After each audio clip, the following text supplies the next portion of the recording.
Hello दोस्तों, स्वागत है आज की एक नई वीडियो में। दोस्तों आज की इस वीडियो में हम कक्षा 10 हिंदी गद्य के पाठ 3 यानी क्या लिखूं चैप्टर का हम अभ्यास प्रश्न करने वाले हैं। जी हाँ दोस्तों, साथ ही मैंने पूरे अभ्यास प्रश्नों का हल जो है मैंने नोट्स में लिख लिया है कि किस तरीके से आपको बोर्ड एग्जाम में लिखना है, वो मैं आपको अपने इस नोट्स में बताने वाला हूँ। ठीक है ना, एक एक क्वेश्चन का हल मैंने यहाँ पर लिख लिया है। तो भैया वीडियो बहुत ज़्यादा खास होने वाली है। अभी तक किसी भी चैनल पर ऐसी वीडियो अपलोड नहीं हुई है, तो ध्यान से वीडियो को अंत तक देखिएगा और आपका पूरा अभ्यास प्रश्न मैं एकदम क्लियर कर दूंगा। बोर्ड एग्जाम में ऐसे ही जा करके लिख दीजिएगा, आपको पूरा अंक मिलेगा। तो चलिए शुरू करते हैं।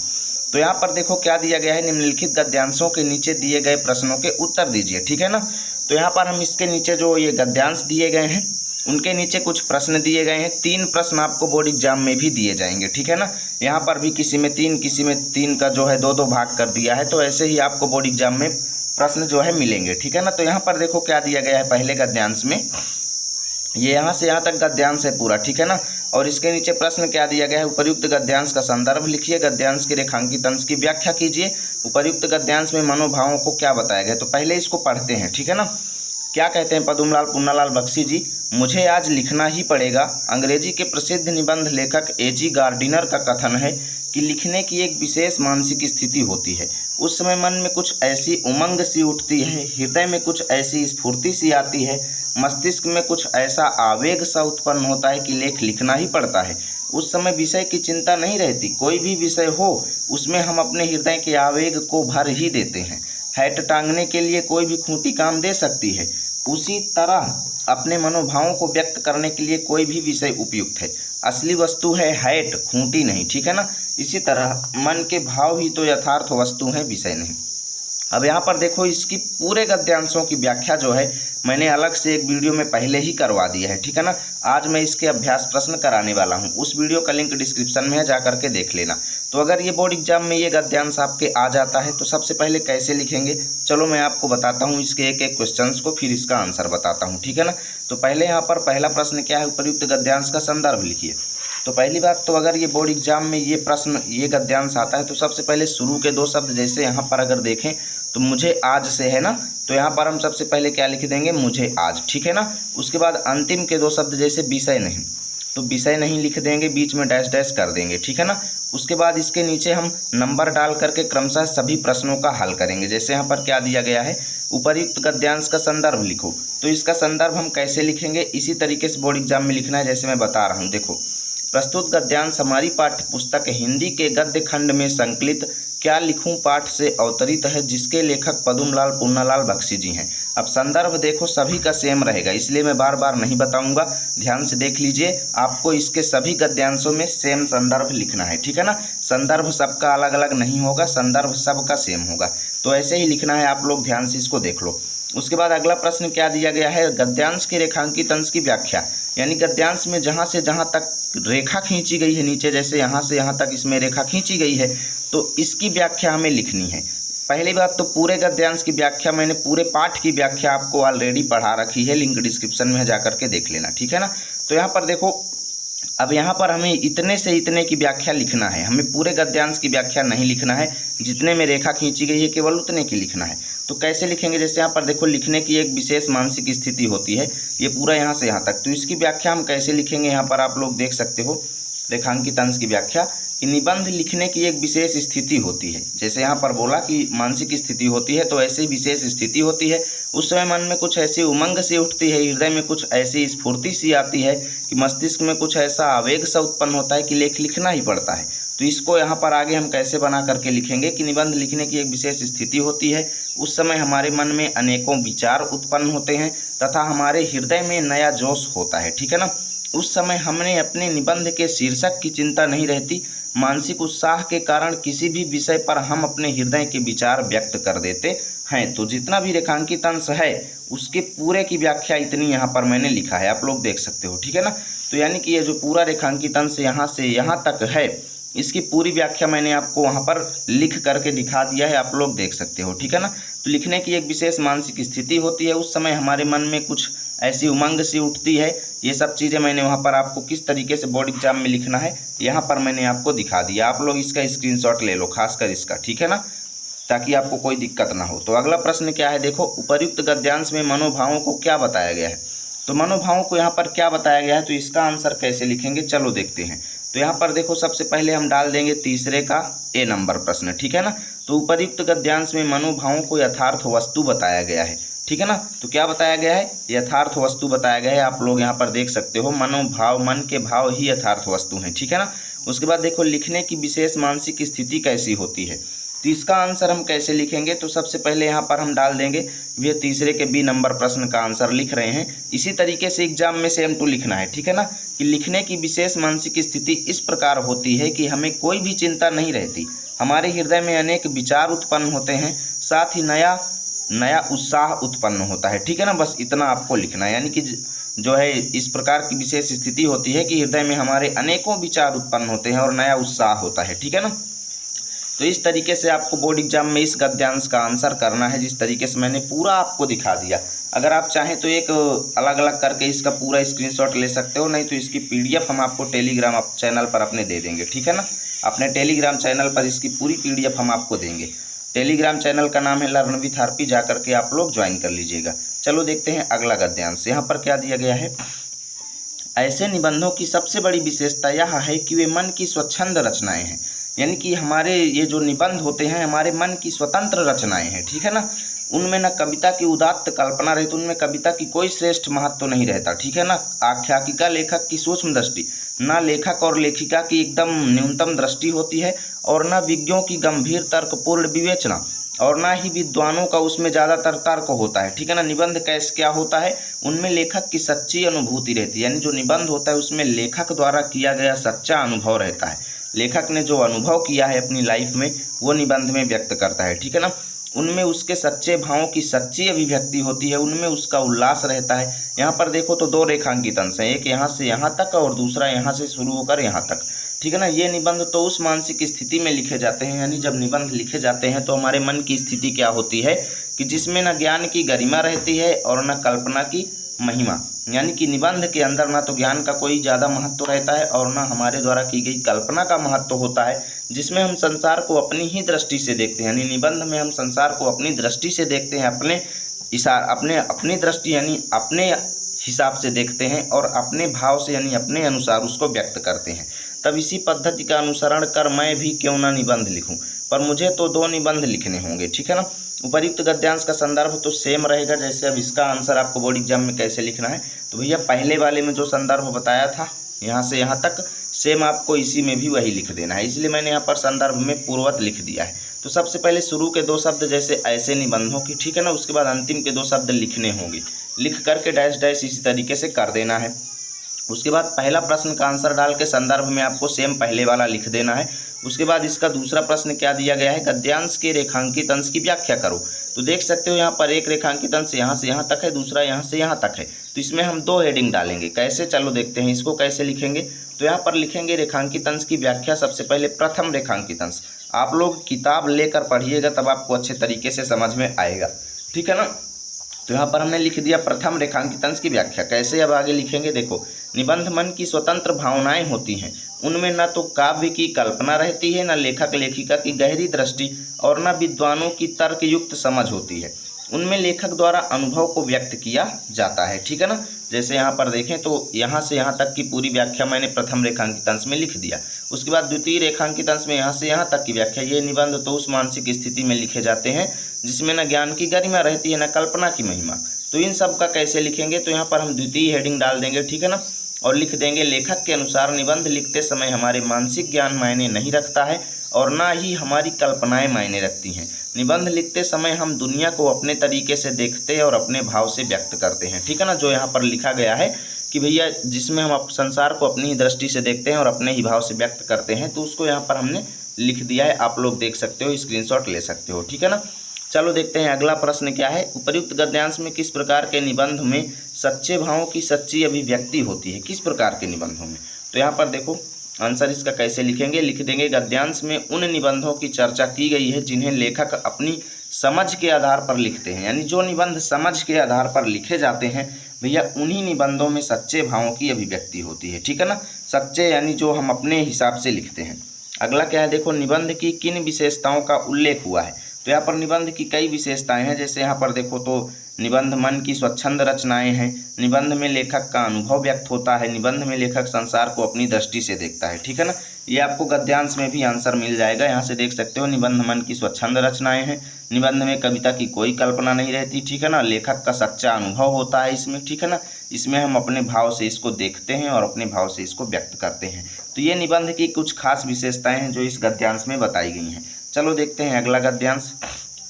वीडियो को लाइक और शेयर जरूर कर दीजिएगा। इससे पहले चैप्टर्स को मैंने ऑलरेडी पढ़ा दिया है। हमारे चैनल पर हिंदी कक्षा 10 नाम की प्लेलिस्ट बनी हुई है, जा करके आप सभी चैप्टर्स को पढ़ सकते हो। ठीक है ना, देखो, दूर के ढोल सुहावने होते हैं क्योंकि उनकी कर्कशता दूर तक नहीं पहुंचती। जब ढोल के पास बैठे हुए लोगों के कान के पर्दे फटते रहते हैं, तब दूर किसी नदी के तट पर संध्या समय किसी दूसरे के कान में वही शब्द मधुरता का संचार कर देते हैं।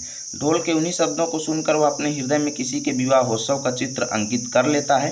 कोलाहल से पूर्ण घर के एक कोने में, ठीक है ना, घर के एक कोने में बैठी हुई किसी लज्जाशीला नववधू की कल्पना वह मन में कर लेता है। ठीक है ना, उस नववधू के प्रेम उल्लास, संकोच, आशंका और विषाद से युक्त हृदय के कंपन ढोल की कर्कश ध्वनि को मधुर बना देते हैं, क्योंकि उसके साथ आनंद का कलरव, उत्सव व प्रमोद और प्रेम का संगीत, ये तीनों मिले रहते हैं। तभी उसकी कर्कशता समीपस्थ लोगों को भी कटु नहीं प्रतीत होती और दूरस्थ लोगों के लिए तो अत्यंत मधुर बन जाती है। तो शुरू के दो शब्द जैसे दूर के ढोल, तो शुरू के सबसे पहले यहाँ पर देखो, मैं आपको दिखा देता हूँ अपने नोट्स में। ठीक है ना, तो शुरू के दो शब्द जैसे दूर के ढोल हम लिख देंगे और अंतिम के शब्द जैसे जाती है हमने लिख दिया। ठीक है ना, और डैश डैश इसी तरीके से एग्जाम में कर देंगे। उसके बाद देखो, पहला प्रश्न क्या है, उपयुक्त गद्यांश का संदर्भ लिखो। तो ये संदर्भ तो सेम जो पहले वाले में मैंने बताया है, सेम वही यहाँ पर रहेगा, इसलिए मैंने यहाँ पर पूर्ववत लिख दिया है। आप लोग यहाँ पर लिख लीजिएगा सेम। ठीक है ना, उसके बाद देखो यहाँ पर अगला प्रश्न क्या दिया गया है भैया, गद्यांश के रेखांकित अंश की व्याख्या कीजिए। तो गद्यांश का रेखांकित अंश तो यहाँ पर आप लोग देख सकते हो, इस पेज में कहाँ से कहाँ तक है आप लोग यहाँ पर देख सकते हो। यहाँ से दूर के ढोल से लेकर के संचार कर देते हैं। दूर के ढोल सुहावने होते हैं क्योंकि उनकी कर्कशता दूर तक नहीं पहुँचती। ठीक है ना, तो इसकी हम व्याख्या कैसे लिखेंगे पूरा, जब ढोल के पास बैठे हुए लोगों के कान फटते रहते हैं, तब दूर किसी नदी के तट पर संध्या किसी समय दूसरे के कान में वही शब्द मधुरता का संचार कर देते हैं। तो इसका ओरिजिनल व्याख्या क्या है वो हम यहाँ पर देखेंगे कैसे लिखना है। देखो, लेखक के अनुसार व्यक्ति को दूर बज रहे ढोल की ध्वनि मधुर लगती है, जबकि ढोल के पास बैठे लोगों को वही ध्वनि कटुक प्रतीत होती है। ठीक है ना, वही ध्वनि ढोल से दूर किसी नदी के तट पर बैठे व्यक्ति के कानों में मधुर प्रतीत होती है। बाकी इन चीज़ों का मतलब क्या है, तो कहने का तात्पर्य यह है कि व्यक्ति को बीत गई बातें तथा भविष्य में आने वाली बातें ज़्यादा अच्छी लगती हैं, जबकि वर्तमान से वो असंतुष्ट होते हैं। ठीक है ना, तो दूर के ढोल सुहावने का मतलब यही होता है, जैसे अगर ढोल पास में बज रहा तो इतना अच्छा नहीं लगता, और अगर कोई व्यक्ति बहुत दूर बैठा है तो वो ढोल की ध्वनि को अपने मन में जो है वो ढोल की ध्वनि जो है उसके मन में मधुरता का संचार करती है। वैसे ही जो आजकल के नव युवक हैं वो क्या सोचते हैं कि भैया हमारा भविष्य उज्जवल होगा, और जो वृद्ध लोग हैं वो क्या सोचते हैं कि भैया बचपन में बहुत मज़ा आता था, खेलते थे, कूदते थे, दोस्तों के साथ मौज करते थे, ऐश करते थे।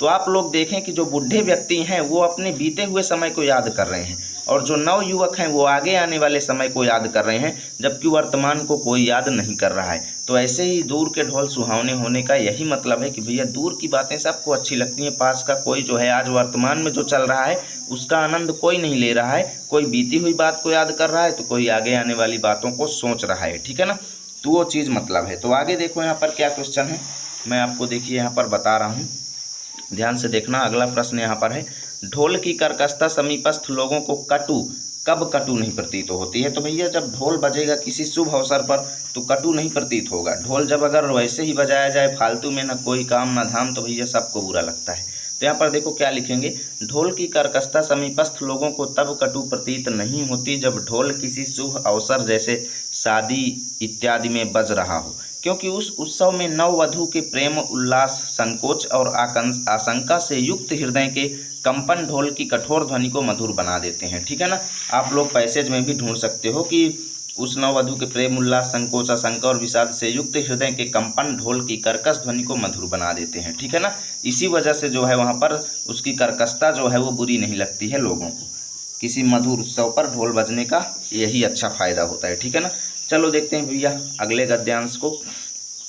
तो अगला गद्यांश है मित्रों, जो तरुण संसार के जीवन संग्राम से दूर हैं उन्हें संसार का चित्र बड़ा ही मनमोहक प्रतीत होता है। तरुण मतलब जो नवयुवक लोग हैं, ठीक है ना, जो वृद्ध हो गए हैं, जो अपनी बाल्यावस्था और तरुणावस्था से दूर हट आए हैं, यानी जो बूढ़े व्यक्ति हैं, उन्हें अपने अतीत काल की स्मृति बड़ी सुखद लगती है, यानी उनके बीते गए समय की याद उन्हें बहुत अच्छी लगती है। वे अतीत का ही स्वप्न देखते हैं, यानी वो अपने बीते गए समय को ही देखते रहते हैं। तरुणों के लिए जैसे भविष्य उज्ज्वल होता है, यानी जो नवयुवकों के लिए जैसे उनका भविष्य उज्ज्वल होता है, वैसे ही बूढ़े व्यक्तियों के लिए उनका बीता गया समय, ठीक है ना। वर्तमान से दोनों का असंतोष होता है, यानी वर्तमान से दोनों लोग असंतुष्ट होते हैं। तरुण भविष्य को वर्तमान में लाना चाहते हैं, यानी जो नवयुवक व्यक्ति है वो चाहता है कि मेरे भविष्य में होने वाली चीज़ें आज ही होने लगे, और बूढ़ा व्यक्ति अपने बीते गए समय को फिर से चाहता है कि काश मैं फिर बचपन में चला जाऊं, ठीक है ना, या फिर मेरा बचपन फिर वापस आ जाए, तो खींच कर वर्तमान में देखना चाहता है। तरुण जो है वो क्रांति के समर्थक होते हैं, और वृद्ध जो है बूढ़े व्यक्ति जो हैं वो पुराने महत्वों के संरक्षक होते हैं, अतीत गौरव के संरक्षक होते हैं। इन्हीं दोनों के कारण वर्तमान जो है वो सदैव छिपा हुआ रहता है, और इसी से वर्तमान काल सदैव सुधारों का काल बना रहता है, ठीक है ना। तो इसमें हम सबसे पहले भैया शुरू के 2 शब्द जैसे जो तरुण लिख देंगे, ठीक है ना, मैं आपको नोट्स में दिखाता हूँ। यहाँ पर देखो शुरू के 2 शब्द जैसे जो तरुण, और उसके बाद अंतिम के जैसे रहता है लिख देंगे, ठीक है ना, डैश डैश कर देंगे।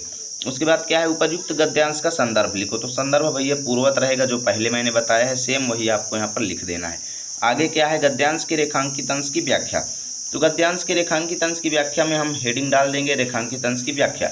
और रेखांकित अंश कहाँ से कहाँ तक है आप लोग देख सकते हो, यहाँ से लेकर के रेखांकित अंश यहाँ तक है पूरा, ठीक है ना। तो इसको हम कैसे लिखेंगे, जैसे देखो वे अतीत का ही स्वप्न देखते हैं, यानी जो बूढ़े व्यक्ति होते हैं वो अपने बीते गए समय को देखते हैं, सोचते रहते हैं, और नवयुवकों के लिए वो अपने भविष्य की चिंता करते हैं, ठीक है ना। वैसे ही बूढ़े व्यक्तियों के लिए अपने बीते गए समय की, दोनों लोग वर्तमान से असंतुष्ट होते हैं। जो नवयुवक हैं वो भविष्य को वर्तमान में देखना चाहते हैं, और जो बूढ़े व्यक्ति हैं वो अपने बीते गए समय को वर्तमान में देखना चाहते हैं, ठीक है ना। नवयुवक लोग जो हैं भविष्य में आने वाली चीज़ों के लिए क्रांति के समर्थक होते हैं, और जो बूढ़े व्यक्ति हैं वो भविष्य में बीत गई बातों के लिए संरक्षक होते हैं, ठीक है ना। तो इसकी व्याख्या हम कैसे लिखेंगे, तो यहाँ पर देखो रेखांकित अंश की व्याख्या हेडिंग डाल देंगे। लेखक कहते हैं कि वृद्धावस्था के लोग अपने बीते समय को याद करते रहते हैं। जिस प्रकार नवयुवकों को अपना भविष्य उज्जवल प्रतीत होता है, उसी प्रकार वृद्धों को उनका भूतकाल। वर्तमान समय नवयुवकों और वृद्धों दोनों को असंतोष होता है, ठीक है ना। नवयुवक अपने भविष्य को वर्तमान में तथा वृद्ध अपने भूतकाल को वर्तमान में देखना चाहते हैं। नवयुवक भविष्य के संबंध में समर्थक होते हैं तथा वृद्ध अपने भूतकाल के गौरव के संरक्षक होते हैं, ठीक है ना। इतना आपको लिख देना है भैया, आप लोग स्क्रीनशॉट ले सकते हो, मैं आपको बारी बारी से पूरा दिखा देता हूँ, ठीक है ना। वैसे भी आपको PDF मिल जाएगी। अगला क्या है, देखो प्रश्न क्या है, तरुण और वृद्ध दोनों क्या चाहते हैं। तो तीसरे का पहला हम यहाँ पर आंसर डाल देंगे। देखो तीसरे का पहला, तरुण भविष्य को वर्तमान में तथा वृद्ध जो है वो अतीत को वर्तमान में लाना चाहता है, ठीक है। आप लोग पैसेज में भी ढूंढ सकते हो कि तरुण जो है भैया वो भविष्य को वर्तमान में लाना चाहता है, और वृद्ध अतीत को खींचकर वर्तमान में देखना चाहता है, ठीक है ना। तरुण जीवन के संग्राम के अनुभव को किस प्रकार देखना चाहते हैं। तो भैया यहाँ पर देखो क्या होता है, यहाँ पर भी देख सकते हो, तरुण जीवन के संग्राम से जो दूर हैं उन्हें संसार का चित्र बड़ा ही मनमोहक प्रतीत होता है। वो सोचते हैं कि भविष्य जो है वो बहुत ही ज़्यादा मनमोहक है, ठीक है ना। तो यहाँ पर हम इसका कैसे लिखेंगे, जैसे देखो तरुण जीवन संग्राम के अनुभव को वर्तमान में ला करके देखना चाहते हैं, ठीक है ना। किस प्रकार देखना चाहते हैं, वो अपने जीवन संग्राम के अनुभव को चाहते हैं कि आज हो जाए और हम उसे देख लें, ठीक है ना, वर्तमान में ला करके देखना चाहते हैं। तो यहाँ से आपका ये वाला गद्यांश जो है हल होता है। चलो देखते हैं अगला देखो क्या है आप सभी के सामने, मनुष्य जाति के इतिहास में कोई ऐसा काल नहीं हुआ जब सुधारों की आवश्यकता ना हुई हो। तो यहाँ पर पद्मलाल जी क्या कहते हैं कि ये मनुष्य के इतिहास में, पूरी हिस्ट्री में कोई ऐसा टाइम नहीं आया है कि जब इस जीवन में रोजाना की रहन सहन में और इतिहासों में सुधार न किया गया हो, यानी हर पल सुधार किया गया, हमेशा सुधार हुआ। तभी तो आज तक कितने ही सुधारक हो गए हैं, यानी कितने समाज सुधारने वाले हो गए हैं, पर सुधारों का अंत कब हुआ, ठीक है ना। भारत के इतिहास में बुद्ध देव, महावीर, स्वामी नागार्जुन, शंकराचार्य, कबीर, नानक, राजा राम मोहन राय, स्वामी दयानंद और महात्मा गांधी में ही सुधारकों की गणना समाप्त नहीं होती। सुधारकों का दल नगर नगर और गांव गांव में होता है। यह सच है कि जीवन में नए नए क्षेत्र उत्पन्न होते जाते हैं और नए नए सुधार हो जाते हैं। न दोषों का अंत है और न सुधारों का। जो कभी सुधार थे वही आज दोष हो गए हैं, और उन सुधारों का फिर नव सुधार किया जाता है, तभी तो यह जीवन प्रगतिशील माना गया है। तो यहाँ पर देखो संदर्भ तो इसका भी सेम रहेगा, जो पहले वाला था वही यहाँ पर भी रहेगा। रेखांकित अंश यहाँ पर 2 है, तो यहाँ से यहाँ तक है। तो देख सकते हो कि भैया इसको तो सिंपल ही लिख देंगे कि कोई ऐसा मनुष्य के इतिहास में समय नहीं जब सुधार न किया गया हो। अर्थात कहने का मतलब ये है कि हमेशा सुधार किया गया, ठीक है ना। और द्वितीय रेखांकित अंश में देखो सुधारकों का दल जो है नगर नगर और गाँव गाँव में होता है। लेखक कहते हैं कि भैया समाज को सुधारने वाले लोग जो हैं वो प्रत्येक नगर और गाँव में पाए जाते हैं।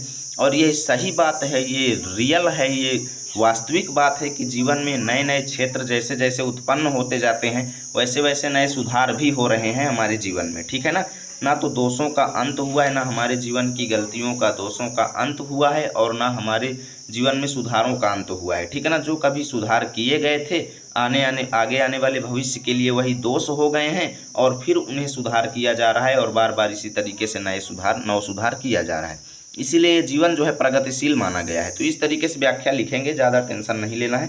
तो यहाँ पर देखो मैं आपको बता रहा हूँ इसकी व्याख्या सिंपल। आपको शुरू में मनुष्य जाति और गया है लिख देना है, अंतिम के 2 शब्द शुरू के 2 शब्द लिख के डैश डैश कर देना है, ठीक है ना। संदर्भ आपका पूर्वत रहेगा। उसके बाद यहाँ पर देखो 2 रेखांकित अंश है, तो हम अलग अलग हेडिंग डाल देंगे। जैसे प्रथम रेखांकित अंश की व्याख्या, लेखक कहते हैं कि मनुष्यों के इतिहास में कोई ऐसा समय नहीं है जब सुधारों की आवश्यकता ना हुई हो, अर्थात प्रत्येक क्षण सुधार हुए हैं, ठीक है ना। उसके बाद अगला है द्वितीय रेखांकित अंश की व्याख्या यहाँ से यहाँ तक। तो इसको कैसे लिखेंगे, स्क्रीनशॉट आप ले लीजिए, ठीक है ना। द्वितीय रेखांकित अंश की व्याख्या, लेखक कहते हैं कि प्रत्येक गांव और नगरों में समाज सुधारक पाए जाते हैं। जैसे जैसे नए क्षेत्र उत्पन्न होते हैं वैसे वैसे नए नए सुधारक भी उत्पन्न होते हैं। भूतकाल में जो सुधार हुए वो भविष्य की ज़रूरत के अनुसार दोष हो गए और फिर उनमें सुधार किया जाता है, अर्थात ना तो दोषों की संख्या कम है ना सुधारों की। इसीलिए जीवन को प्रगतिशील और प्रयत्नशील माना गया है, ठीक है ना। अगला देखो यहाँ पर क्वेश्चन क्या दिया गया है, अच्छे तरीके से आप लोग देख सकते हो। यहाँ पर अगला क्वेश्चन दिया गया है, जीवन प्रगतिशील क्यों माना गया है। तो सिंपल सा इसका आंसर है, आप लोग देख सकते हो यहाँ पर मैंने लिख रखा है कि जीवन को प्रगतिशील माना गया है क्योंकि इसमें समय समय पर नए सुधार किए जाते हैं तथा पुराने सुधारों को फिर से सुधार किया जाता है, ठीक है ना। इसलिए जीवन प्रगतिशील माना गया है। तो इसमें ज़्यादा सोचने समझने की जो है ज़रूरत नहीं है, एकदम सिंपल से गद्यांश जो है आप बोर्ड एग्जाम में आसान तरीके से लिख सकते हो, ठीक है ना। यहाँ पर भी आप देख सकते हो कि भैया जो कभी सुधार थे वही आज दोष हो गए हैं और उन सुधारों को फिर नव सुधार किया जाता है, इसलिए जीवन प्रगतिशील माना गया है। चलो देखते हैं लास्ट गद्यांश। वीडियो को अभी तक कई लोग लाइक नहीं किए होंगे क्योंकि वो कंजूसी कर रहे हैं, ठीक है ना।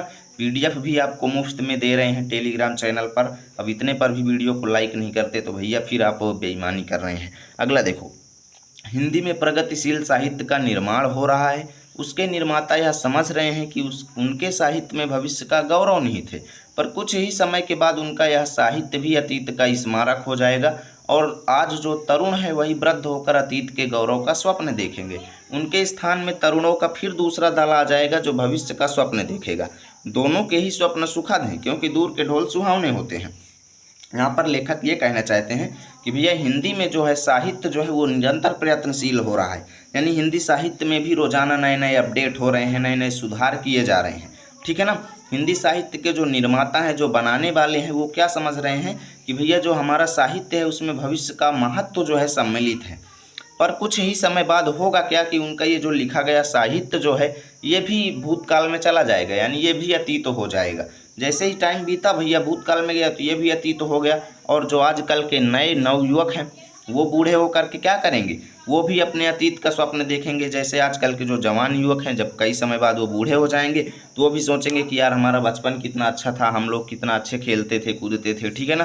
तो वो भी अपने अतीत के गौरव का स्वप्न देखेंगे और उनके स्थान में फिर आप लोग जो है नवयुवक पहुँच जाएंगे, ठीक है ना। जैसे अभी बच्चे हैं, बड़े होकर आप नवयुवक हो जाएंगे, दूसरा दल आप लोग पहुंच जाएंगे, ठीक है ना। जो आप लोग सोचेंगे कि हमारा भविष्य कितना अच्छा होगा, भविष्य का सपना देखेंगे। तो दोनों के ही सपने सुखद हैं, आप लोगों के सपने भी सुखद हैं क्योंकि दूर के ढोल सुहावने होते हैं, क्योंकि सभी लोगों को दूर की बातें जो है वो शोभायमान लगती हैं, ठीक है ना। तो यहाँ पर संदर्भ तो भैया पहले जैसा ही रहेगा। रेखांकित अंश की व्याख्या हम आपको बता देते हैं, ठीक है ना। तो सबसे पहले देखो शुरू में लिख देंगे हिंदी में और उसके बाद होते हैं डैश डैश डैश कर देंगे ताकि हमारा पूरा पैसेज जो है समझ में आ जाए। संदर्भ में पूर्वत रहेगा। रेखांकित अंश की व्याख्या क्या रहेगी, लेखक कहते हैं कि हिंदी साहित्य में निरंतर सुधार किए जा रहे हैं। साहित्य के निर्माता यह समझते हैं कि साहित्य में भविष्य का महत्व समाया हुआ है, परंतु कुछ समय बाद यह साहित्य भी पुराना हो जाएगा तथा आज जो नवयुवक लोग हैं वो वृद्ध हो जाएंगे और अपने भूतकाल का स्मरण करेंगे। साथ ही उनकी जगह पर नए नवयुवकों का समूह आ जाएगा जो अपने भविष्य का स्वप्न देखेंगे। नवयुवकों और वृद्धों दोनों का सपना सुखद होता है क्योंकि वर्तमान से सभी को असंतोष होता है। ठीक है ना। उसके बाद अगला क्वेश्चन देखो क्या दिया गया है, भविष्य तरुण और वृद्ध दोनों के लिए क्यों सुखद होता है? क्योंकि भैया वो वर्तमान से दोनों को संतुष्टि होती है। या फिर इस प्रश्न का आंसर दे दो में से एक देना है। तो प्रगतिशील साहित्य निर्माता क्या समझकर साहित्य निर्माण कर रहे हैं? तो यहाँ पर देख सकते हो यह समझ रहे हैं कि उनके साहित्य में भविष्य का गौरव निहित है। तो मैंने इसी को यहाँ पर लिख दिया है, आप दोनों में से किसी को भी एक लिख सकते हो। तो साहित्य निर्माता यह समझ रहे हैं कि उनके साहित्य में भविष्य का महत्व समाया हुआ है। तो यहाँ पर अथवा लगा हुआ है, इसलिए 2 में से एक प्रश्न का ही आंसर देना है। तो यहाँ से आपका चैप्टर जो है भैया फिनिश होता है। उम्मीद करता हूँ वीडियो अच्छी लगी होगी। यदि वीडियो अच्छी लगी है तो लाइक कीजिए, चैनल पर पहली बार है तो सब्सक्राइब कीजिए ताकि रोजाना की ऐसी वीडियो आप तक सबसे पहले पहुँचेगी।